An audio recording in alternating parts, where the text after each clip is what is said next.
आदि न अंत हूँ, शिव का अंश हूँ, कुंभ की शान हूँ, शिव के बदन की राख हूँ, काल के कपाल की डोर हूँ, महाकाल का मैं अघोर हूँ। नमस्कार दोस्तों, अनफॉरगिविंग हिस्ट्री चैनल में आपका एक बार पुनः स्वागत है।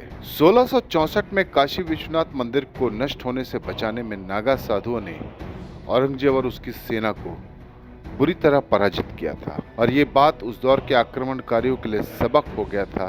सबसे उलझना, लेकिन नागा साधुओं से मत उलझना। और उसके ठीक 104 साल बाद एक बार फिर ऐसी ही ताकतों ने ये हिमाकत करने की कोशिश की थी और इस बार भी चेहरे बदल गए, लेकिन परिणाम नहीं।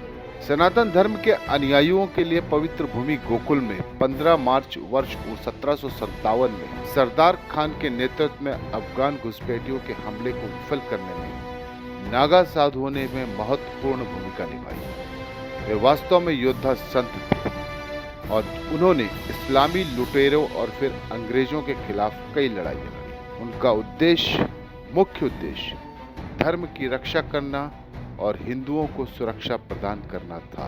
गोकुल में तीर्थों के पवित्र बिंदुओं में से एक भगवान श्री कृष्ण के जन्म स्थान और खेल के मैदान को ब्रज मत्स्य क्षेत्र के रूप में जाना जाता है, ये सबको पता है। यह क्षेत्र दिल्ली के दक्षिण के आसपास केंद्रित है और मथुरा, वृंदावन और गोकुल के बीच के रास्तों पर चलने वाले हजारों भक्तों द्वारा इसका दौरा किया जाता है। क्या था गोकुल का महत्व? इसे क्यों पवित्र माना जाता है?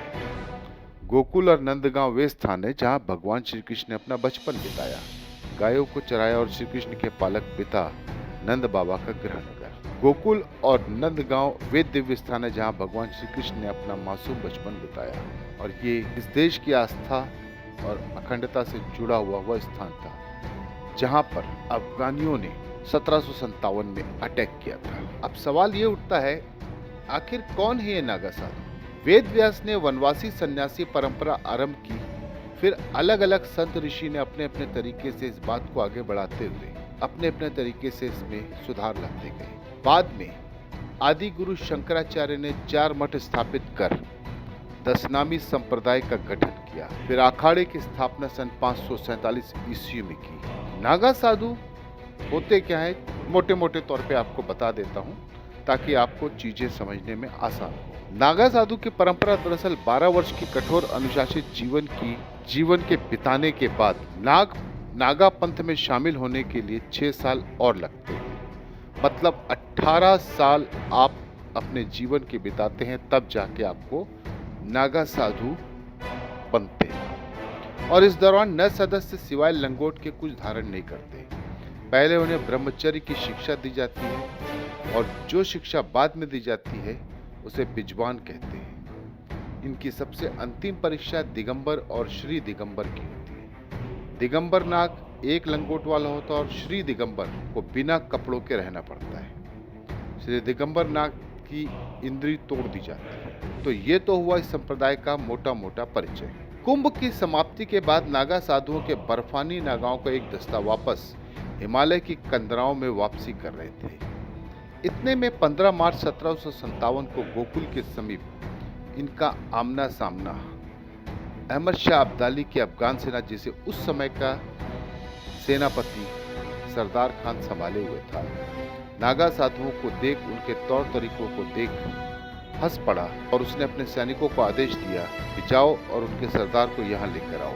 नागा साधुओं के तब के गुरु ने सरदार खान से बात करी, पर सरदार खान उस वक्त अपनी जीत के घमंड में नशे में चूर था। बातों बातों में व्यर्थ में ही उस नागा साधु के गुरुदेव से उलझ गए और बात ही बात में नागा साधु के गुरु का सर कलम कर दिया। बस देखते ही देखते समस्त नागा साधु की पूरी टुकड़ी अपने अपने शस्त्र को लेकर 40,000 अफगान सेना से भिड़ गई। क्यों?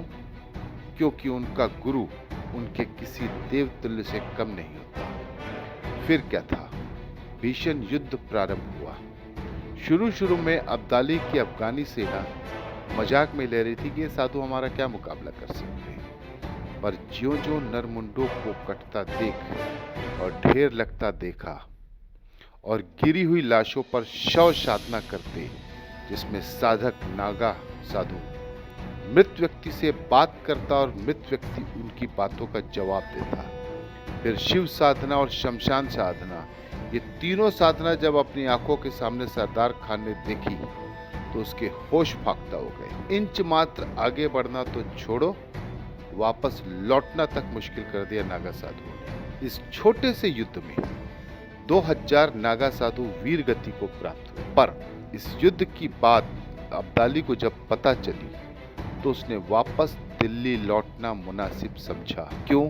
लूट तो लिए हो, जान सलामत रही तो वापस भी आप अपने घर चले जाओगे। नागा साधुओं को हराना ना मुगलों के, ना अफगानियों के और ना अंग्रेजों के बस का रहा। चौंक गए अंग्रेजों का नाम सुनकर। सन्यासी विद्रोह का नाम तो सुना होगा आपने। अरे भाई, वही आनंद मठ, वंदे मातरम याद आया? कीर संप्रदाय ने उस सन्यासी विद्रोह को प्रारंभ किया था और कीर संप्रदाय गृहस्थ नागा साधु का ही रूप है। उस पर फिर कभी बात करेंगे, लेकिन एक बात तो जरूर है, जब जब धर्म की रक्षा के लिए नागा साधुओं ने आगे बढ़कर योद्धा का रूप लिया, तब तब जीत सत्य की हुई। और शैव वंश में सत्य शिव है, शिव ही सुंदर है। नमस्कार।